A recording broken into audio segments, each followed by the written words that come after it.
আসসালামু আলাইকুম।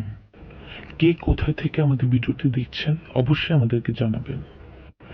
আজকে একটি নতুন ঘটনা শেয়ার করব।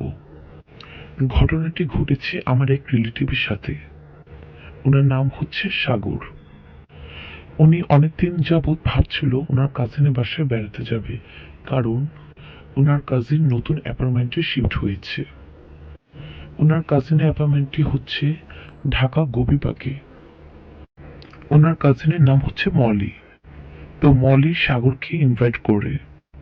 মলি পরিবারে মোট 4 জন, ওনার হাজবেন্ড, ওয়াইফ এবং 2 ছেলে। তো খাওয়া দাওয়া আড্ডার পর যখন একটু রাত হচ্ছে, তখন সবাই মিলে সারা রাত মুভি দেখে। তখন সময় প্রায় রাত 2টা থেকে 3টা। আস্তে আস্তে সবাই একের পর এক ঘুমাতে চলে যায়। মলির রুমে একটি এসি ছিল তখন, আর সেই সময়টা ছিল গরমকাল। তাই সাগর বাদে সবাই এসি রুমে ঘুমাতে যায়, আর সাগর আরেক বেডরুমে ঘুমাতে যায়।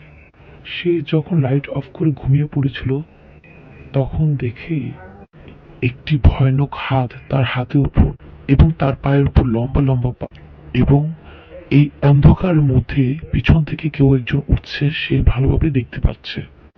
সে সাথে সাথে আয়াতুল কুরসি পড়ে সেই রুম থেকে তাড়াতাড়ি দৌড়ে পালিয়ে যায়, এবং পরের দিন সকালে সে চলে যায়। এই ঘটনাটি একদম সত্যিকারের ঘটনা।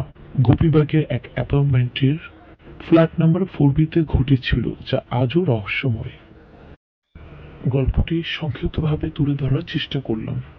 আপনাদের কাছে কেমন লেগেছে জানাবেন, এবং এমন ঘটনা শুনতে আমাদের সাথেই থাকুন।